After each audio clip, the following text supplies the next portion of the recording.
chess friends, and welcome to the second day of our camp about the Catalan opening. Today there will be 3 lectures, so very tense program.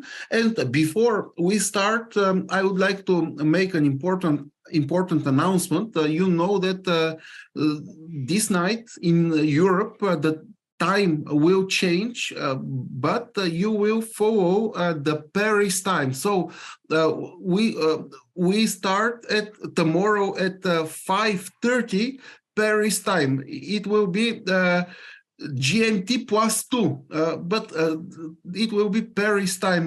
Make sure that the time will be changed, so there will be no confusion. And of course, you will receive an email with a reminder about that. And I think that there will be no problems. So we can already start the lectures for today. Ioannis, you can start. Good luck. Thank you so much. So, hello and welcome back to everybody. We proceed with the strategies of the Catalan, typical strategies of the Catalan part 2. Here we go. We start immediately. So, we will see some very important and very deep type of positions right now. D4, knight f6, c4, e6. G3 is the most common move order if you want to play a Catalan, but quite many players, I repeat, start with knight f3. But then there are lines with b6 or bishop b4 check, which are different openings. So G3, d5. A Catalan, the opening is called the Catalan, after black plays the move d5. So we continue with bishop g2 or knight f3, doesn't really matter in this particular move order. And c6, let's suppose now, still we are not in the theoretical session, but we are in strategy session. Let's suppose we play something like this and queen c2. This is the so-called closed Catalan, variations of the closed Catalan. So here, generally speaking, White's idea is to push e4, and he can do so by playing queen c2, knight bd2, and e4. Sometimes he plays b3. The idea of b3, like for example, knight bd7, here knight bd2, but also b3 is playable. The idea of the move b3 is not really to play bishop b2. Sometimes the bishop can go to f4 or sometimes to b3, to b2. The idea is to put the knight on c3 without dropping the pawn on c4. And then we continue with e4. Both plans are acceptable, knight bd2 and e4, or b3, knight c3 and e4. Let's check now, knight bd2.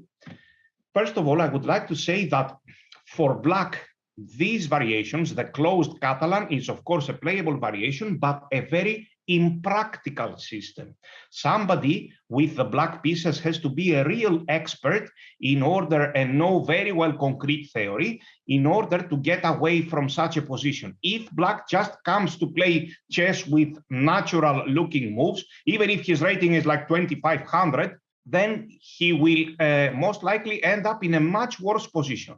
So our plan after b6 is e4. Let's suppose instead of b6, which is in fact not just a good move, but the only good move in this position.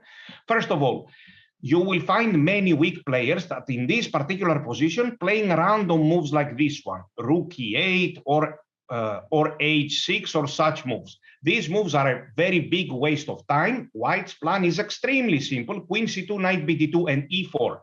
Let's comment, before we get there, let's comment on the worst possible strategical move for white here. A horrible positional move for white in these positions would be c takes d5. This is a huge positional mistake. After e takes d5, black is already better. This bishop from c8 is opened, which is the biggest, somebody may say the main or even the only problem of black in the Catalan, but a huge one. So this problem has been solved, and now our plan, our basic plan to play e4 does not seem to work anymore because we simply get an isolated pawn in such a position. We simply get an isolated pawn. This bishop is open, and here, of course, black is better. So a move like c takes d5 out of nowhere would be a huge positional mistake. let's continue. Let's suppose knight bd2 was played, knight bd7, knight bd2. Quite often you will meet such moves. So here our plan, as mentioned, is e4. Before we get there, I repeat once again, d takes c4. We take with our knight, why not? And now black is in serious trouble because he can either end up in a very passive position without any pawn breaks, or he can try to continue with his only possible pawn break, c5, but then, as we already know since yesterday, we will end up sooner or later in the dc5 or cd4 type of positions. In other words, white will either eventually take on c5 or play some developing moves, and black will take on d4. And there are big problems for black here to complete his development. Let's suppose now we are still not yet in the basic strategy, which I would like to show you. Let's suppose that in such a position, black will most definitely play here, which is not even a good move because this knight on f6 is with tempo, but it steps away from the two crucial squares, c5 and e5. Now black can never free himself with e5, while c5 is playable, but it will not actually free black. So here we take on c5, bishop takes. Let me ask the first question for today. What do you think white should play here? White is much better, but only if he finds the right move. He is almost winning, if I may say, strategically. So what do you think white should play? In fact, we should counter black's main idea to free this bishop. Black is indeed threatening this move. If you can imagine, if we play here a very careless move, black is already better after e5. We cannot capture this pawn due to tactics, and now this bishop on c8 is open. So definitely the correct move is knight e5. And here, white again has a huge advantage. This position is not the dc5, cd4 type of position, because if I put it here on e2, then we have the definition of the d takes c5 or c takes d4 type of position. But we don't care how this position is called. It is much better for white. Now, we are here. After knight f6, some players put the queen on c2 and some players put it on e2. They are in various transpositions and similar positions. They are both good. I prefer to put it on e2. Why? Because as we will see later, the queen can use f3 square in some of the variations from e2, while from c2, it cannot use f3 square. So here, black doesn't know what to do. If he plays a move like b6, for example, no, but why did we play the Catalan 4? In order to prevent such moves. So after knight e5, in fact, white is already winning. And if black decides not to do something and play such moves, now white has a huge advantage. He can play various moves, like, for example, knight e5, bishop f4. But, as I like to say, the first priority for white and the best among equal moves is almost always this move, rook d1. This is a very important move in such positions. The rook is turning against the c6, c5 advance by black. And here black has a very passive position. He can hardly move. If he plays c5, we will gladly take it and play knight e5 again with a huge advantage. And if black doesn't do anything and he starts playing such moves, look here, then we continue with moves like knight e5. For example, here, bishop f4, this position is already winning. And now here is one move, one excellent move that I want to share with you. First of all, quite often I see such moves. Actually, this move, rook a to c1 here, is totally pointless. I know it does look aesthetically pleasing because these rooks seem to operate well together. But in fact, if they ask specifically what is this rook doing on c1 exactly, there is no clear answer. Yes. So what is the correct move for white here? Of course, no matter what he plays, any sensible move gives white a big advantage. But look at this amazing move. The best move is rook d3. This is a multi-purpose move. The idea is to double rooks on the d line. We do not intend to play d5 unless it is winning completely by force, because by playing d5, we also activate black's pieces. But what is the idea behind a move like rook d3 and, for example, doubling the rooks on the d line? Now, the idea is to make the move c5 completely unattractive, and so black is now tied up and left without any counterplay. And in the end, after we double and put the rooks here, then, as correctly pointed out already by one of the players, our final plan may be g4 and h4, and our rook, for example, I play some random moves here, so it's even difficult to suggest a move, and our rook from d3 can cross the third rank, and we develop a very strong attack. A player who allows you so much freedom with black is a player who simply doesn't know theory and he doesn't know what he's doing. So this is our general idea, our general strategy here. However, let's play now the best move for black. After knight bd2, black plays b6. This is, according to the theory, the best move. Now white again continues with e4, and let's suppose that black takes. What if he doesn't take? We will see this tomorrow in the closed Catalan session, theory session. It's not, of course, going to be only theory, but also strategy behind it. So knight takes e4, and, for example, bishop b7.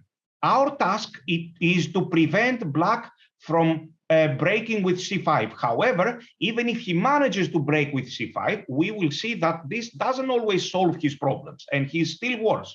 Now it is white to move. He's thinking what to develop, how to play, bishop f4 or what. As almost always, the best move and the first priority in such positions is this move, rook d1, as I like to call it, the best move, the best among equals. So rook d1, playing against this c5 threat. However, let's take a few moves back. Let's suppose that in this position, black takes, queen takes e4, he plays bishop b7. Once again, we can play a move like bishop f4. Shall I play b3? Let's talk for a minute about this move, b3. This is a playable move. The idea is to play bishop b2, and now the bishop, we want to put the bishop on b2, not because somebody is threatening to win d4, but because we want to discourage black from playing c5, because if he manages somehow to play c5, we will eventually take on c5, and this bishop on b2 is going to be very powerful. However, in such a position, I prefer to develop the pieces in one move each piece, like b3 and b2 is two moves. So here, the best move is rook d1, and if we want to move this bishop from c1, we better put it on f4 immediately. Now, here it comes. We are better, and let's suppose that black plays this move, queen c7, which has been played countless of times. His idea is to play c5. Now, look what will happen. We play bishop f4, he goes here, we take it, he takes it, and his plan is to go back again and slowly prepare c5 to free himself. Look at this amazing idea by white, which is first choice by the computer and very well-known theory for many years. White has this amazing idea, and here we are. We are now talking not only about this specific position, but about a huge type of position in the Catalan, the c4 to c5 advanced by white, c4 to c5. So let's suppose that even here we play a move like this, although c5 is the best, and black goes here intending to play c5. We play c5 ourselves. Of course, apparently there is an obvious drawback with this move. d5 square becomes weak, knight f6 and knight d5, but we will go deeper than that. So let's play first the best move. The best move is c5. b takes c5 is almost losing by force. Let's not lose time with it. This belongs to the theory session. So queen c7, and finally we protect our pawn on c5 with a move like b4. Here white has a huge advantage. Indeed, black will manage to put a knight on this strong square on d5. We move our queen. This is the most accurate move just to protect b4. And now let's see what happens. Indeed, black managed to put his knight on this strong square. However, everything else is very bad for black. Everything else except his knight on d5. Now he has lost the battle. This bishop on b7 is permanently weak. He cannot really put it in this square because then after, let's say, a move like knight e5, if he goes here, he's facing many tactical problems always in all versions. We will play a4 at any moment threatening b5, or we will play here threatening to take on b6 at any moment. So this bishop cannot be freed. So we add pressure here. Let's suppose he plays a move like this. We add pressure, and now look what happens. We play here, and he plays b5. Quite possibly, yes, not at all forced. How will we take if he takes here? Both moves are playable, dc5. I almost always prefer to take with a b pawn. Here, again, white has a huge advantage. Let's see why. Let's suppose that black plays here or a move like this. Now, we go back, right, in move number 1 or 2, if you can believe. Look what I will show you now. Many players, many even grandmasters who play the Catalan or all these sorts of openings, that don't really know the deepest idea behind these openings. So here there are two philosophies for white to play. He can play openings like this. For example, the Queen's India. Let's say I choose one acceptable line. Let's say I play moves like this. Doesn't really matter to be accurate. And now let's see what happens. White puts his bishop on d3. This is a very strong piece, directly attacking the black king. However, as a result, black also gains a lot of freedom with this bishop, and this bishop is very strong. It controls the center, and even after such a move, taking, black may consider to take with the knight and keep his bishop from b7 open, or even take with the pawn, and this bishop on b7 is again strong because it controls this important square, and the knight may jump at any moment on e4. So the philosophy is different. White has a very strong bishop, a very strong attack, a strong attack, chances for a strong attack, but black also has a very strong bishop on b7. Or, for example, openings like the Queen's Gambit. I play, for example, here, like the Queen's Gambit, here, castles, e3, h6. We can even take it, but let's say here. So our bishop is coming to d3, yes, but his bishop is also coming to the long diagonal. For example, here, take, bishop. Black's bishop is very obviously, visibly very strong in this diagonal. And black strikes with c5, and it's a playable, totally playable game. So there is a whole team, a whole universe of such openings, opening lines, variations, some variations. We have a strong bishop on d3, but our opponent also has a strong bishop on b7. The philosophy of the Catalan is different. We put our bishop on g2, and now let's talk theoretically what happens. We are here. Now, theoretically, our bishop from g2 does not threaten black's king at all. It's not pointing at the king, nowhere.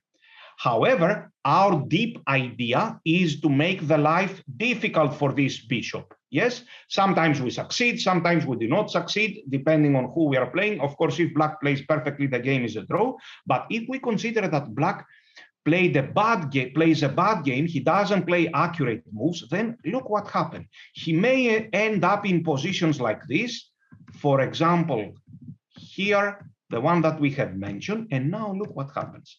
We play c4, we play c5. He is doing all these things, and let's suppose that he had enough of this pressure, and all of a sudden, look here, all of a sudden he plays this move, or even without this move. Now, compared with the Queen's Indian or Queen's Gambit that we explained before, let's say we are here, I'm talking about this position. Compared to a Queen's Gambit that we explained before, now black has permanently lost the battle with this bishop. This bishop cannot ever be active anymore. So, such a deep strategy by white. Look what he is doing now. Now white turns his opening, his Catalan opening, into a Queen's Indian or Nimzo Indian or Queen's Gambit type of opening all of a sudden, after he permanently won the battle against this bishop. So can you guess White's move here? What do you think White's best idea here? If you can believe, correctly said, the right idea is this. We put the bishop here and somewhere around this along this diagonal. And now, as we can see, compared to a Queen's Gambit or Nimzo Indian or Queen's Indian and all these families of openings, Black doesn't have a strong bishop on b7, you see? So we choose to play the Catalan instead of the Nimzo Indian.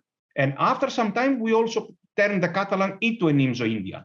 So here, White has a huge initiative. This is a completely winning game. I put the bishop somewhere here. He can try to do something with a5, but it's completely unimportant. And we start targeting the king side little by little. Here, maybe g4, g5 at a good moment. Quite often, very often, we see such moves having been played before. And now our plan is to play this h5 break, like king g2. We are smiling against this bishop on b7. We play king g2, or maybe even king f3. So I'm kidding, king g2, and we are ready to play h5 and give checkmate. So our strategy, very important strategy, is the c4 to c5 advance. Now, a question would be, let's suppose that our opponent plays such a move, yes? Now, the question would be, bishop d7, should I play the move c4 to c5 now with White? The answer is very clear. If we play the move c4 to c5, we are still much, much better. However, in this position, because Black is not really threatening to play c5 himself, the move c4 to c5, the strategy c4 to c5 is unnecessary. Black's position is way too bad. So personally, I would definitely not play the move c4 to c5 here, but I would prefer a move like rook d1. However, theoretically, even this is very good. For example, knight d5, we develop our pieces, b6 here, there is nothing he can do. So I put this knight here and I start targeting his king side little by little. This is coming here. I don't even have to play this move. I can start with h5 and then at some moment, maybe here at a good moment, or to f3, then my king is going to g2. Look at this poor bishop on d7. I go here and rook h1 and we deliver checkmate. So let's check now a few games in this very important strategy. Let's check this game. This game was played by Stavroula Tsolakidou. All Greek players know her very well. She has been my student from 2014 until 2019, and she won many junior championships under 14, under 16, and under 18. And she is a very strong grandmaster, currently studying in United States. So here, let's check bishop g2. Let's check this game, knight f3. Somebody may ask, okay, this c4 to c5 strategy, from which variation of the Catalan can it occur? The answer is always the same, pretty much from many of the variations. Yes, not d takes c4, obviously. We need a c4, white c4 pawn to put it on c5, but closed, all versions of closed Catalan, for example. So queen c2, b6, for the moment, we're not studying theory, just typical ideas. Knight bd2 here, e4, takes, knight bd7. Who will remind us what is the best move for White here, please? The best move is definitely rook d1. Very good, thank you very much. This is another playable possibility, take, and c5. However, I would call this maybe a little bit premature. So rook d1 was played. Now Black cannot play c5. This is losing with tactics. Let's discuss one or two tactics. For example, this c5, I mean, with his queen, Black's queen against lined up against our rook, Black will lose for sure. So knight takes f6, bishop takes f6. We take on c5, and here White is winning by force with typical tricks. This is a very typical trick. Knight g5, bishop takes b7. This is simply winning by force. We can even take on a8 or simply take here, rook b8 and bishop c6. Such tactics are very common. Black cannot just play c5, open up the center when his queen, our rook is opposed against his queen. So rook d1, black played knight takes c4, queen takes c4, knight f6, and queen e2. Also, queen c2 is also playable. So queen c7 was played, and bishop f4, bishop d6 takes. Here there is an even better move, knight e5. This happens to be an even better move, but yes, this is an even better move. For example, rook f to d8. We are very well prepared against his c5 move. And who will tell us a good move for white and a pointless move for white here? I would like to see a good move for white and a pointless move. Maybe now we can play c5. Very good. A pointless move would be rook a to c1. So the correct move is either c5, matter of calculation. This might be extremely strong, or rook d3. We are ready to claim the open file if black dares to play c5. But if he doesn't play c5, then he will end up in a very passive situation. He goes here. If I may laugh, white will of course play c5, bishop takes here, and white again has a huge advantage. For example, he can even continue with such a move, not necessary at all, but I tend to like this move, and maybe even a5, because our real goal was to close the queen side and attack on the king side. For example, he goes here. I can think of many good moves. This will come here in case of f6. I would have played rook d2, opening diagonals. So here, yes, we can place a rook on e1, for example, or play a move like h4, but make no mistake, our clear plan will be apparent again. Bishop e4 will be apparent soon. Yes, and we are targeting his king side. White has a huge advantage after we have permanently won the battle against this bishop. So let's go back, however. Let's see how this game was played. So here, bishop takes d6 is not a bad move. Queen takes d6. If it was black to move, look, a move like, for example, rook a to c1. No, this is not a good move, rook a to c1.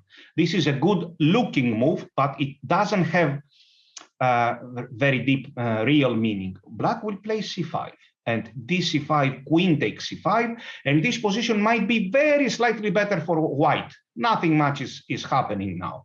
So there are better solutions here. We will not allow him to play c5 so easily. So the move is, of course, knight to e5. Let's comment on this move for a second.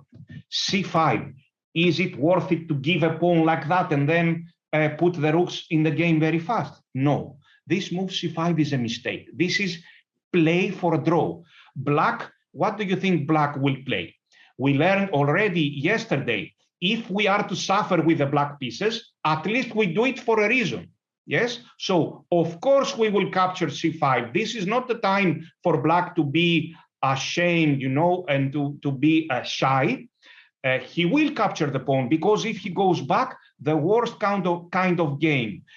Being worse without a fight. No, we never allow that. It's a matter of chess principle, and if I may say, a matter of principle in general. So we don't go down without a fight. c5 is not a good move. Black will capture it. Of course, we cannot even say that black is better here, but you see, we play knight e5, but most we can do is win the pawn back on c6. There is nothing more to do here. So this is definitely not a good strategy for white. We sacrifice a pawn, and our only real aim is to gain it back sometime. So no, we won't play c5. This is a good move, knight e5, and black played rook f to d8.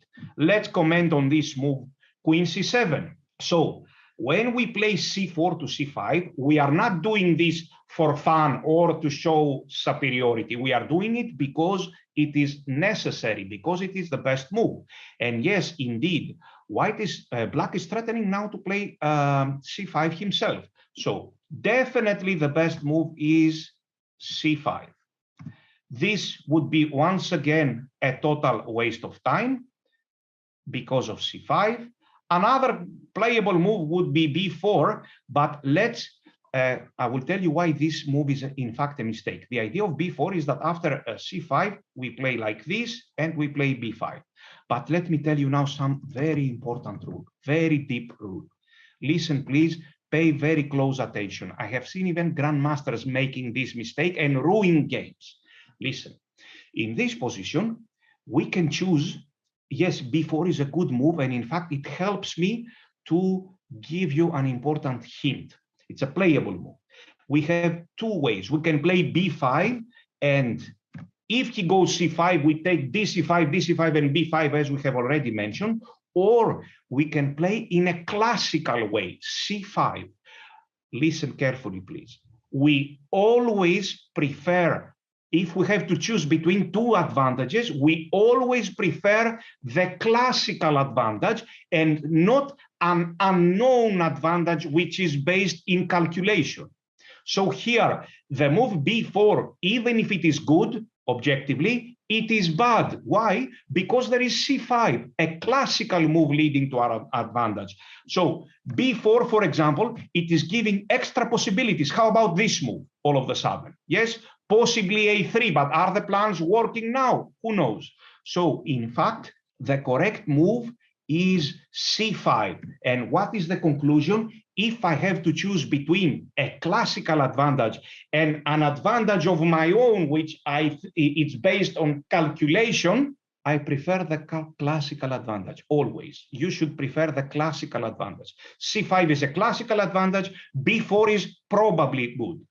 Very good. So c5 is the move. For example, b5, not necessary, but sooner or later, we may play such a move, or we may take here and start some tactics. So if b5, it's not at all necessary. The strategy works even if he doesn't play b5. I like this move here, a5, close everything, b4. This is completely winning. For example, here, I have to protect all the squares, queen b2, or even queen e1. And here, finally, this move, bishop e4. Yes, and white has a huge advantage. Very, very good. So this is what I wanted to show you, and it is quite common. Let's check now. No, let's see very fast how this game was played, and we proceed to another game. So here, rook f to d8 was played, and now, yes, rook a to c1 is a very meaningful move because white is threatening to play c5. Black plays here, and finally c5. If queen here, because when they take on c5, I generally prefer to take with a b pawn, I would have played b4 here. Generally, bc5, I tend to prefer to take with a pawn. Now, let's comment on one move. First of all, let's suppose he plays here. Let's comment on, let's say we are here. Let's comment on the move knight c4. What do you think about the move knight c4, please? White plays knight c4, intending knight d6. Let's think for a minute. How about knight c4? Very, very good. So this is in fact a bad positional move, correct idea, but we need to look around also about our opponent's resources. Black will be very happy to play here and eliminate this knight immediately. And in fact, after a move like b5, now there is a huge difference, and black might even be better. He can now double the rooks here and play such ideas. Things are very different. So knight c4 is a correct idea, but a positional mistake. Let's comment on this for a while. Let's suppose we are here and he goes g6.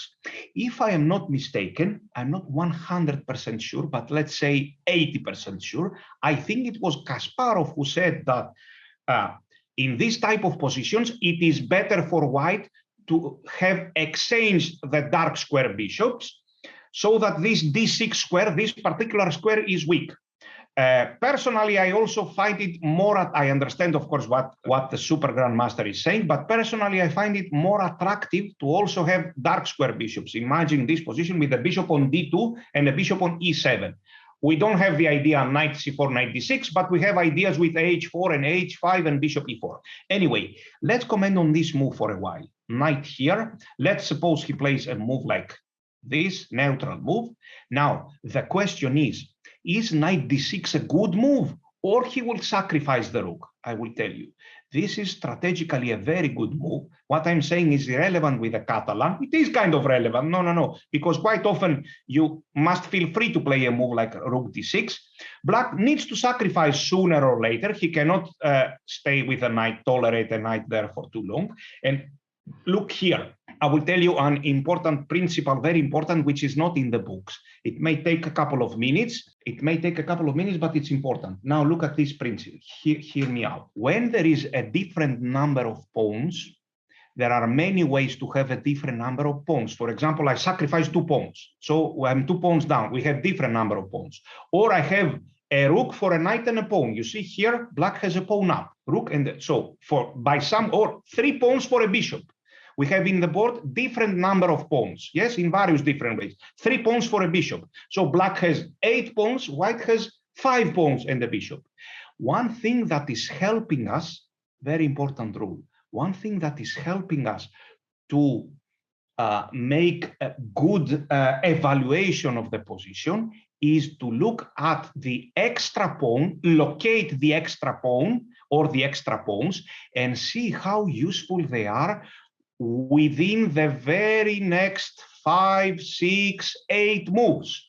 So here, if we look, which one exactly is black's extra pawn?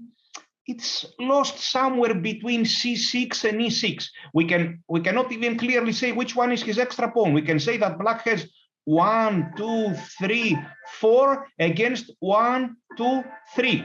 Somewhere there, hidden is his extra pawn. So in fact, this pawn is not so important. And white will play a move like this. For example, let's say I play here, and look now, queen b3. And on next move, look what will happen. Let's say he plays here. Look, I gladly take it. Or let's say he plays here. I play a random move here maybe. So look, I gladly take it. And now look what happens. If he takes with his c pawn, white will win easily. His extra pawn is here. Maybe he can push it here, but we are really not afraid of that. If he takes with his e pawn, then his extra pawn is here. He can hardly ever push it. Yes, it's almost like if we are playing with a clear extra exchange. By the time he will be able to play c5, he will have lost already. So look, this is a totally lost position. Queen takes d5. I happily exchange the queen. I put the rook here. Let's suppose that I don't have rook e7. Let's suppose that it's white to move here. So where is black's extra pawn? On c6, but he can never use it. So practically, we are a clear exchange up. So we have very good chances to win. The move knight d6 is very, very good. I could show you other examples like this, but let's not get carried away. So let's check now another game, which I like very much. This is the game between Valery Salov, one tremendously good grandmaster of the past, and Boris Spassky. We all know Boris Spassky. So knight f3, knight f6, c4, e6, g3, the ready move order, some advantages and some disadvantages. So here, castles, d4.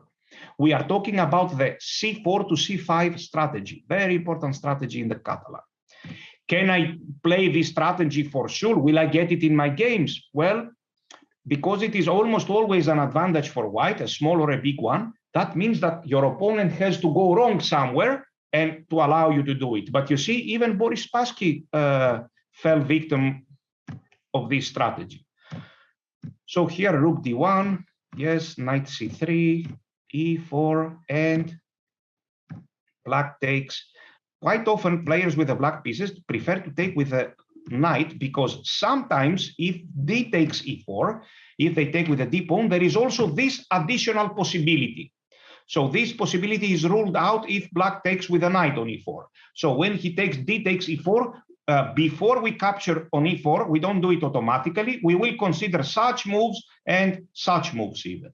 Yes, for a while. Anyway, now black took with a knight, and black played c5. Wait a minute, I have black played b5. I have c5 here. No, it couldn't be so easy. With the black pieces, it's Boris Spassky, one of the best players of all time. Yes.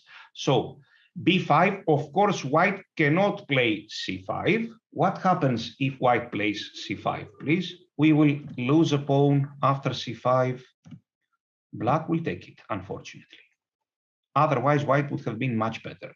So after c5, white played a very natural move, bishop f4. Of course, we are not afraid about such moves, g5, because long term, if we don't blunder anything, black's king will be very, very weak. So white played here. If it was white to move without any question, without any doubt, for example, if bishop a8, black is threatening to play c5. Without any doubt, white will play c5 himself. Knight f6, queen to c2 or to e2, it doesn't really matter anymore. Knight d5, the queen d2, or of course bishop d2.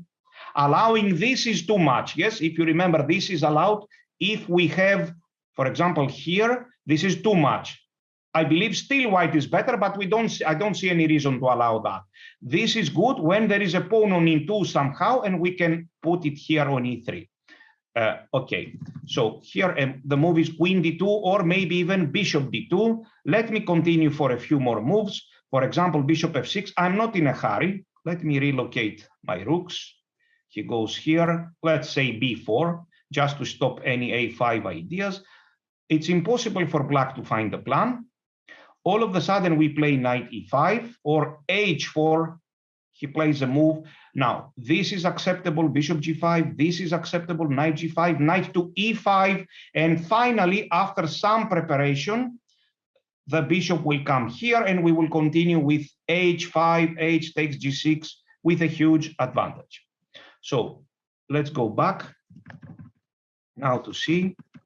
So bishop f4, black took on c4, b takes c4, and played here. But now white played queen c2. c5 is not working. Very good strategically, but after knight g5, white is winning material. Let's not waste more time with these calculations. c5 was not possible, so black played bishop a8. Now this bishop is protected on a8, however, it is white to move, and of course he played c5 himself. White has a huge advantage. Knight f6, knight e5. This is already strategically lost for Boris Spassky. Black played knight d5, and who will tell us what should white play? How did white continue here? Let's check. The obvious move was bishop d2, and the move that I had in my mind many years ago when I saw this game in 1994. But bishop d2 is clearly the second best move, and there is a much better one, which of course Valery Salov played. He played knight c4 with gain of tempo here, and he played bishop d6. So here knight takes d6 and rook b8. Here white played rook a to b1. However, who will tell us, please, which is the move that sooner or later we are waiting to see by white? The move is bishop to e4. We may never get to see this move because even taking here is good. Yes, and then our knight is much stronger than his bishop. So let's see very fast what happened because they played a very long game. I move the pieces back and forth. Yes, and in the end, white took advantage of the fact that the bishop on a8 is totally out of play and the knight on a6 is temporarily out of play, and he started attacking. So it is no coincidence Valery Salov was not lucky that after g6 this move exists. This move exists because the knight on a6 and the bishop on a8 cannot take part in the game. So it's only logical that here white is winning still, and knight f6. Look here, for example, queen f6, take here, play some combinations here and there, and in the end, white will resign. You will check the rest of the game by yourself. One very final game in this strategy. I have included more games, but for now, we will stop here. Who will tell us a wrong move for white in this position, a mistaken move, and a good move, of course? A very, very common mistake. Learn to recognize that. Exactly. The correct move is knight f3. This is a mistake. Now, only the computer after dc4, only the computer with white can get away with it, with very precise moves. But let me tell you, if a player with the white pieces starts like that, it clearly means that he doesn't know what to do. So, knight f3, here, g3, c6, bishop g2, yes.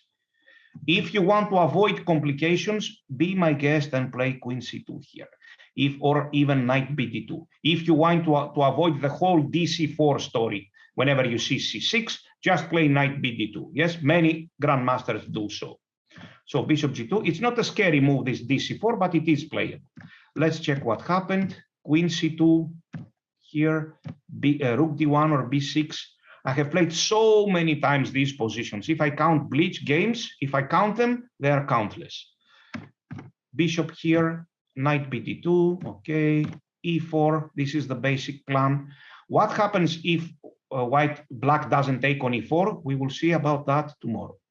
So here, knight takes, yes, queen c2 this time. I prefer the queen to e2. Here, bishop f4, take, and now c5 is very interesting, and knight e5 is interesting. I would probably play c5. So here again, white is simply much better. b4, I prefer to take with a b pawn on c5. So here, what should white play here? What do you think? Let me ask my fellow chess players. I don't see any other good move than knight e5. I will agree with you. I will be very surprised if white played something else. Knight e5. So here, threatening b4, a3 has to be played, a5, okay, but this strategy may backfire after a while. White is, of course, thinking at some moment to play bishop takes d5 or c takes b6 and win a pawn.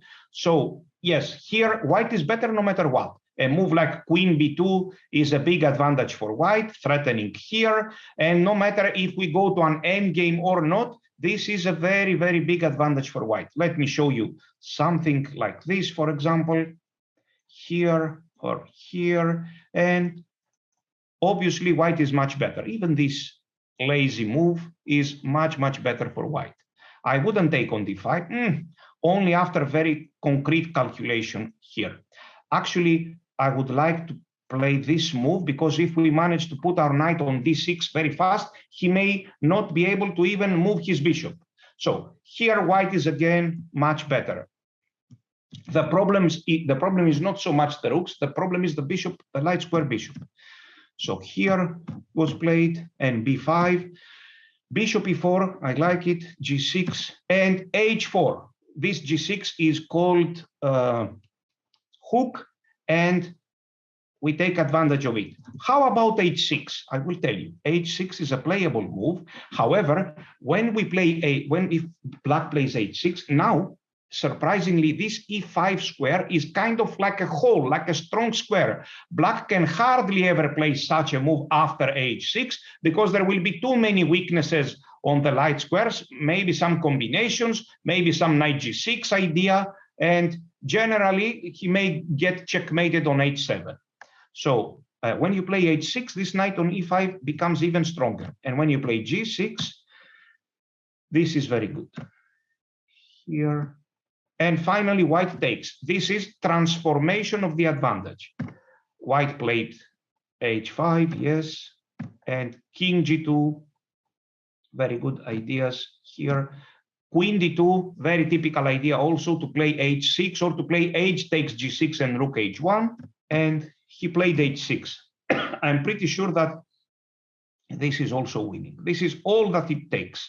Play here and start giving checks. If you start giving checks and we have an extra piece on e5, it's the end of the game. But this seems to be winning too. Here, f5, and knight takes g6. Maybe black should have played this move, but it won't change the result. For example, I see a move like knight f6, and if here again back to e5. Such activity is good, but in the end, black is playing with a piece less. So if you would ask me, I don't mind so much. I would have played maybe this move to bring the queen here, and at any moment we want to exchange one rook and win. Now, I would like to show you something else, however, some very deep. Now, let's see what happens if black manages to play c5. Just a second, I would like to show this from this example. This is one of my games, a rapid game which was playing, I see here, in 2011. So many years have passed.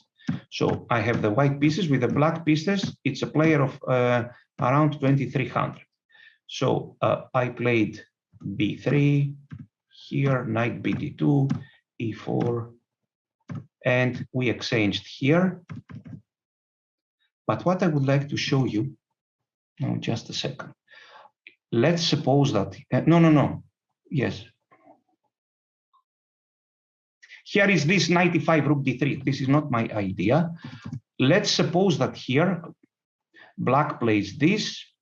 Here we are, queen c7, bishop here, bishop b7, and knight e5. So, and black finally, look, if you have a look at this position, black will manage to play c5 no matter what. Now look at this other strategy. We play knight e5, our bishop can be on b2 or on c1 and then put it here, it doesn't really matter. Black plays c5, and let's have an idea what white should do here. So we take it, and we double the rooks on the d line. We play the move rook d3. This is a wonderful move in this particular position. And look at this endgame. This type of endgame has been played several times. And this is why I want our queen on e2. I don't want our queen here, because in such positions, if he manages to play c5, he conquers this diagonal. That's why I usually prefer to have the queen here to reach this type of position and take with the king. And this is, in fact, a very difficult endgame for black to save. White continues also with g4 and h4. He takes space from this side, and he, of course, he starts pushing his majority, and he has a much better king and very good chances to win. Very good. However, I would like to share also, here this idea. Rook d1, here, queen e2, queen c8. Now look at this. Let's suppose that we are here in this position. You may ask, why is this h6? It doesn't really matter for tutorial reasons. I will show you now an amazing idea that I came across while I was studying such positions with a computer, not around only 10 years ago. So knight e5 and c5. When I saw this position, I was certain white will play, as I have explained to you, dc5, bishop takes c5, and rook d3. But in fact, dc5 is the correct move, bishop takes c5, and rook d3 I thought is going to be the automatic move, then double on the d line, and if he takes on g2, king takes g2, exchange queens on f3 with this very big advantage. However, the move rook d3 is only the second best move.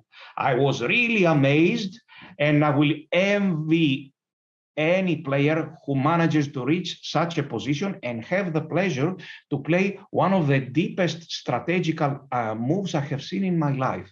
The move is, it really, when I saw it, it threw me off the table. The move is bishop f3. The computer would play bishop f3 in this position. First, I was shocked. I had never seen such a move in the Catalan until 10 years ago, bishop f3. And then by looking at this, it was shouting that now white is almost winning. Then by looking at the position a bit deeper, I realized that black is unable to move. Now black has a very passive queen, and he cannot connect his rooks. Look, if he plays rook d8, obviously he is losing a piece. And the only way for him to move his queen, because if he doesn't do anything, we continue like this, rook a, d1, and crush him. The only way for him to try and free himself is to take here. But you see, he doesn't take on g2, he takes on f3. So queen takes on f3, we take over this diagonal, and now black is completely lost. For example, a move like queen a6, and we play a3. Actually, we can even take on h6 here, but we play a3, b4, and this is look at the difference in activity between the white's queen and black's queen. So this bishop f3, I hope one of you will have the pleasure of playing it. Yes, that was the game. Let us check very briefly another game where black manages, okay, the position, the first moves do not really matter. Black manages to carry out this c5 advance. So here, d takes c5, queen takes c5, knight e5, takes, king takes g2, white is better. And rook here. I believe we are all able to answer now what is the best move for white here, because we already gathered some experience. What do you think is the best move for white here? White is better anyway, even if we exchange both pairs of rooks. But there is no doubt that the best move is, of course, queen f3, taking over this important diagonal, initiating all kinds of tactics with knight c6 at a good moment, and then maybe b4. And in the end, white won a nice game. This was the strategy of c4 to c5 for black. Now let's check something totally different. It's the gambit. Quite often we have seen black winning a pawn on c4 and keeping it in so many openings. We have seen that, keeping it with a6 and b5. Here is the most important principle, first of all. Let's suppose that black plays this move, which is in fact theory, and it has been played thousands of times. Now, white usually plays castle, but knight e5 is also playable. Let's suppose we castle, and black plays here. White happily, I mean, there are some players who happily like to play such positions because there is a big initiative for white, and they are very risky for black. Personally, I prefer to play the Catalan with equal material. However, this is not always possible. It's a matter of style. And now here comes the most important principle in the a6 b5 kind of gambit, or c6 b5. With the white pieces, we never ever allow this move when the bishop is in an open diagonal. If the pawn is here, we allow him to play bishop b7. However, here, the move bishop b7 should only be played after an adventure. So let me name 3 bad moves for white. This move could have been good, but after bishop b7, black is better because he develops just like that easily his bishop to the open diagonal. b3, it could have been good, but black will take it and once again develop his bishop in this diagonal way too easily. Knight c3, it could have been good, but if you ask your computer, it will tell you that black is much better after bishop b7, but it cannot explain you why. Because of this principle, we do not allow a bishop b7 move just to be played just like that in an open diagonal. So you can now guess what is the only correct move for white here. Who will tell us, please? The only correct move is, of course, knight e5. If he is to play bishop b7, this will happen after adventures. So, for example, he goes here. Yes, now I play here. I'm threatening a takes b5. If he plays bishop b7, he can do it, but he will give the pawn back. Maybe he will go here. Now I will think I can take it. Sometimes even this move is possible. Sometimes this can cause chaos. Or now I can simply take this pawn on c4, and again we are better. Yes? So here, knight e5. For example, he plays here, threatening bishop b7. Okay, but now I play here with gain of tempo. Then I play here, I won several tempi. I play knight c6, for example, or take here, and c6. White is much better by force after d5. So an important principle is this in all kinds of Catalan gambits. Some of them will be theory, and some of them we will be in situations out of book. So let's see what happened in this game. Bishop g2, and as we will see shortly after, here black has several possibilities. This is a totally decent move. White can play knight c3, knight bd2, and bishop d2. Here he chose bishop d2 and a5. Now, a3 is a very interesting and good move. This is the move played in the game, in the match between Anand and Topalov. Queen c2, white may hope for a small advantage in an endgame. If black plays perfectly, the endgame is a draw and chess is a draw. But a5, a3, bishop takes d2. I have 1 or 2 games, I don't even remember, like something like this. And then white will give check and take a pawn on c4. Let's see what happens here. What is the theory here? There is no theory. Queen takes, bishop c6, castle, castle, knight c3, knight bd7. All of a sudden, we are already covered this type of game. Black has solved his problem with his light square bishop, but what is his problem now? Who will tell us in words? Why isn't this position equal? Because black doesn't have pawn breaks. So here white, what should white play? He will think. Yes, he will think. I cannot answer that for you. Black is worse, at least slightly worse because he doesn't have pawn breaks. I would have played this move, rook here, which is my favorite move, even if you are like this, yes? Don't play very deep moves like b3 and bishop b2. They tend to be very slow. Just grab a bishop and develop it somewhere. Here and then very fast and easy. Rook f to d1, rook a to c1. So here the move bishop takes d2 was played, knight takes d2. And once again, who will tell us what black should play here? Do you think black should play castle short, b5 or knight c6? What do you think? What is the theory here? Castle short, b5 or knight c6? Black will play b5, but then he may have problems in the diagonal. Why do you think black should play b5, which is, of course, the only sensible move, and we will be very happy with white if our opponent doesn't play b5? Because we should not be, black should not accept to be worse without a fight. It's going to be a total struggle. He will have a pawn, of course, for some compensation. This was not a gift on c4. This was a sacrifice. So knight bd2, he has to, if he plays such a move, this is strategically very bad. We immediately recapture the pawn. Let's say he plays something like this. Fixing the structure, it's completely unimportant here because we have very strong play in the center. This will cause, again, some problems. It's not at all equal. And of course, this is very passive. You see what to suggest. This is simply impossible. And this will take us to the dc5 or cd4 type of positions, dead end. Black needs to play b5. And white here played b3. In fact, this is theory. There is no c3, obviously, because white plays here, and now there is no b4. He will regain the pawn, and he is better. And so black takes. Now, we are in a position, queen takes, and c6.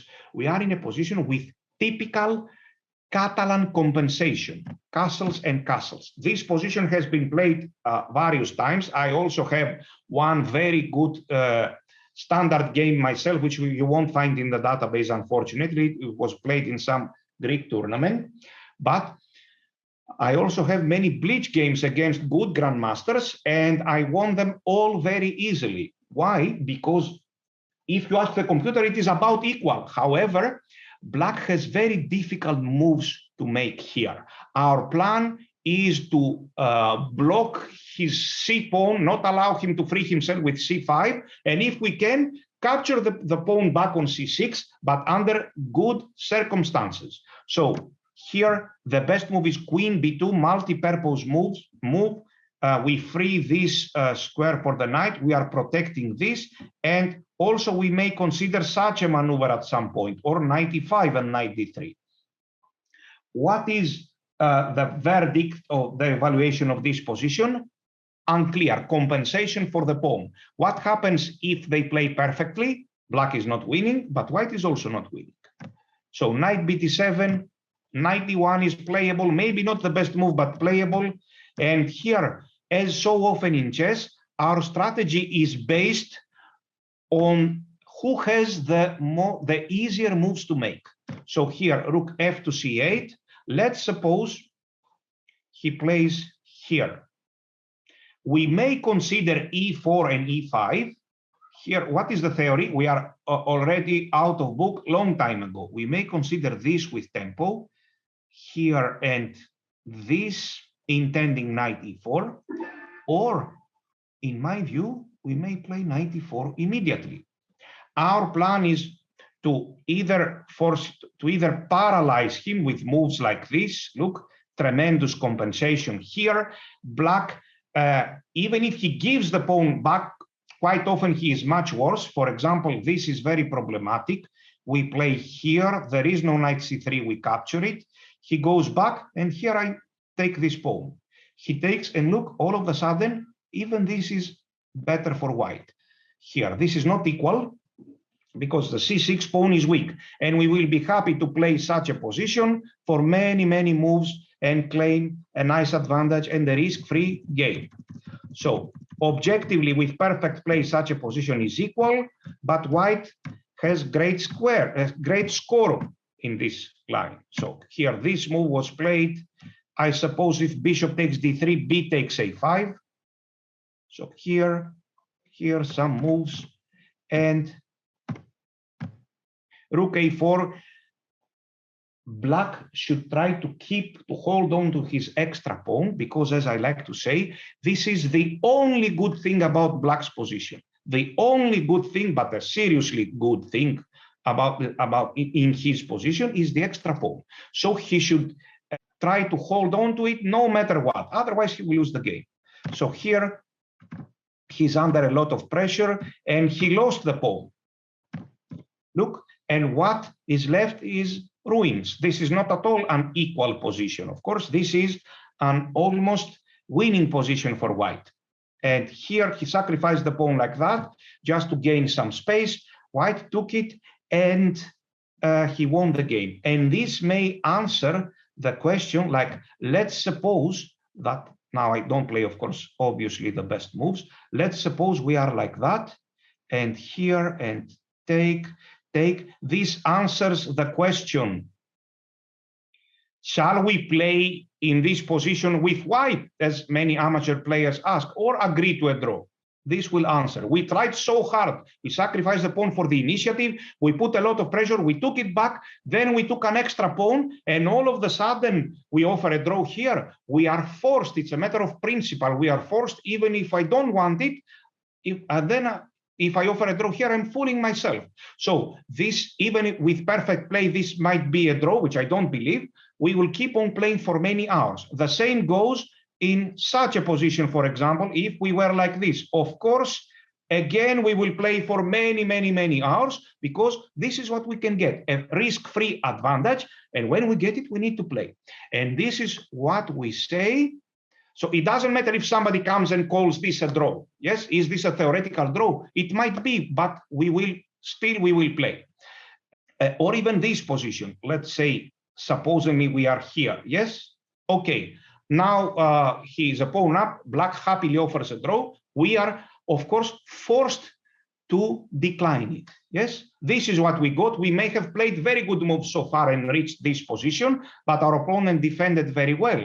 And so forget about this attitude of agreeing draws in this position. It doesn't matter what it is theoretically, because theoretically, even the initial position is a draw. Okay, very good. Let's see another game now very fast. Another game with this gambit. One game that I played, in fact, several years ago against very strong Polish grandmaster Macieja, who was also a European champion in the past. So g3, check, and I played knight bd2, a rare continuation, which occasionally I have played. So bishop g2, he played a5, I castle. Of course, I'm threatening to win this pawn back on c4 with a huge advantage. Of course, he's forced to protect it. And then we played some moves. We are already out of moves and out of book. And here is a typical Catalan compensation. We are out of book. He has weakness on c5 square and on c6 pawn. Of course, Black has an extra pawn. With equal pawns, he would simply be lost. And I played this move. Remember this move. This is a wonderful, very typical move in the Catalan. We don't want to play here because he will capture it. Sometimes even this is good, sometimes even this. But remember this idea, knight to e1 and then to d3. If he takes it, again, there is huge compensation. For example, he castles a move maybe like bishop d2, or maybe even bishop b2. For example, he plays something like this and e4. Our plan is to prevent c5 and maybe even e5 forever, and in the end, start attacking against his king. Such a position is an extremely difficult position for black to play, extremely difficult, because the computer sometimes says it is equal and the computer has no soul. So it can move the pieces back and forth without feeling guilty or angry or tired, yes? But for a human, things are very different. And so often we see black brutally trying to free himself and losing very fast. So let's check what happened in this game. Typical Catalan compensation coming from various continuations. I played bishop d2 here and e4. Yes, he has a strong passed pawn on b4. However, this is safely blocked by my knight, and I have much more active pieces. So bishop f4 and knight e5 and knight c4 with a big advantage for white. Here I could have played rook a to c8. I played this interesting move, h3, useful waiting move. Maybe I want to play g4 at some moment. Typical nice compensation. If you would ask me, I repeat, I prefer to play with equal pawns. But sometimes there is no other way to claim the initiative than sacrificing a pawn. So we should be ready to go for it. Let's check one final game in this pawn sacrifice. You can find thousands of games like that. So one game between two superstars, Bleach game, Daniil Dubov with the white pieces and Vishy Anand with the black pieces. So g3, d5, knight f3. Here, as you can see, similar type of positions can happen everywhere. So here, queen c2, a6, and one of the various moves that white can play here is rook d1, accompanied by gambit of the pawn. So knight e5. Again, remember the rule, we do not allow, this would be a big, very big mistake, we do not allow such a move in an open diagonal so easily. It has to be an adventure. And Dubov knows this principle. c6, and he plays b3. Look, this is a playable move, but black may play rook here. And I don't know, for a Bleach game, maybe even this move is interesting. So white prefers to keep the initiative and not capture the pawn. This is a very interesting decision. He takes, a takes b3. You can see positions with a takes b3, queen takes b3. What is the theory here? Nobody knows. There is no theory. There is just typical Catalan compensation. Shall I take on c6 now? Absolutely not. Our main aim is not to just take the c6 pawn at any random moment, but to keep the pressure and take it at a good moment. This is the way to play here, and he took it, and knight d2. If you ask the computer, it's about equal, but the computer will play very good moves for black. I would hate to have this position with black. Look, let me reverse the board. Here, should you memorize what is the theory and learn it by heart with black here? Absolutely not. There are 200 positions like this in the Catalan. It's pointless to memorize everything. But look, this is coming here. Look how black is feeling. This is coming here very easily. And if f6, this is happily coming here. And knight on c5. So this is a very difficult position to play if you are not a computer.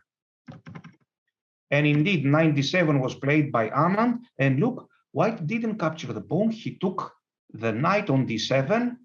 And of course, he played which move, please? Who will tell us? He played, of course, the move knight e4. Who is better here? In a practical sense, definitely much better is white. In a theoretical sense, I think it is still equal. So he played e3. Let's check a few more moves. Knight d3, controlling everything. Yes, e4 finally.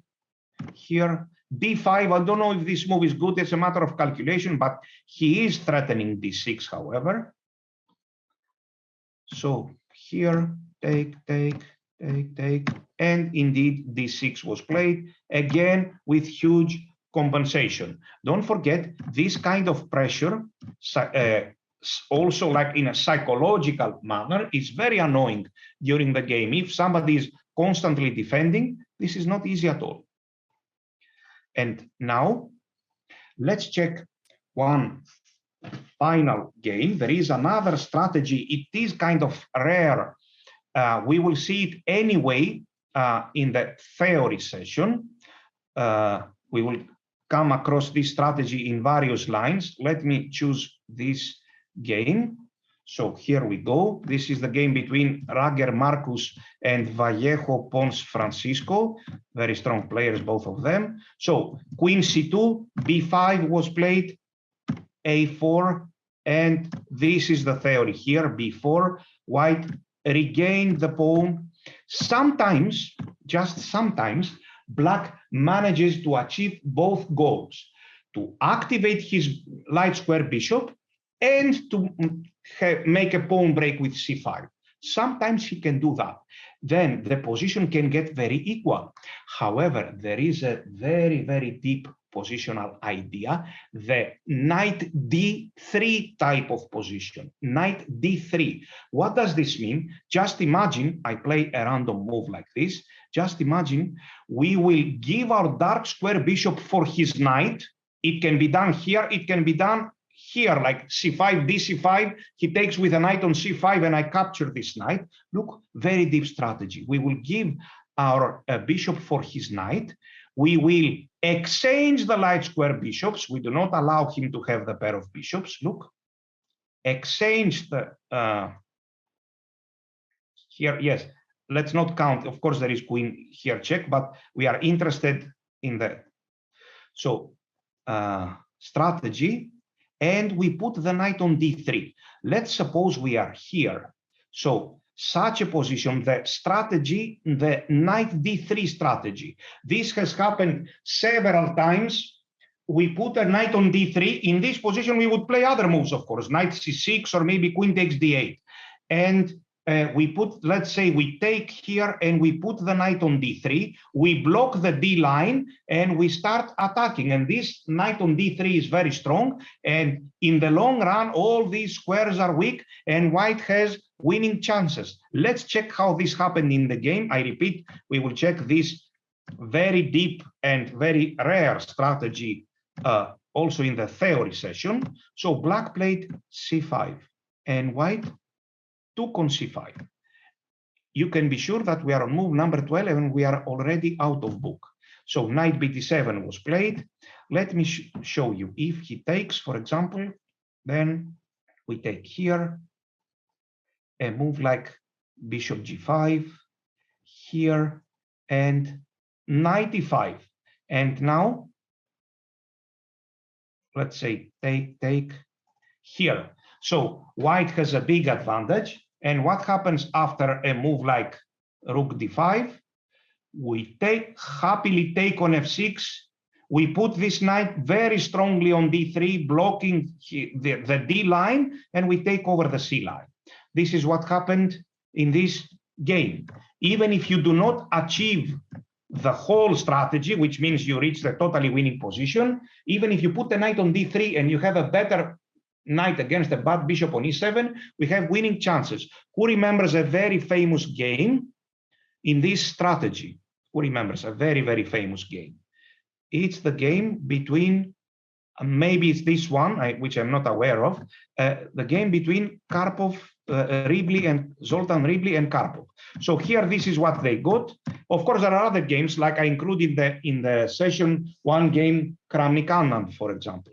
So d3 was played. Anyway, white is much better because this knight on d3 is powerful. It is controlling all the important squares. And here we block the d line once again. We take over the only open file like this, and white had a huge advantage. He managed to win this b3 pawn after some moves. Nevertheless, the game ended in a draw in the end, like rook here.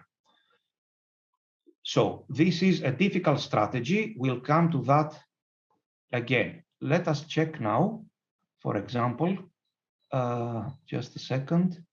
Let's check this game, Kramnik-Gelfand. Here it is.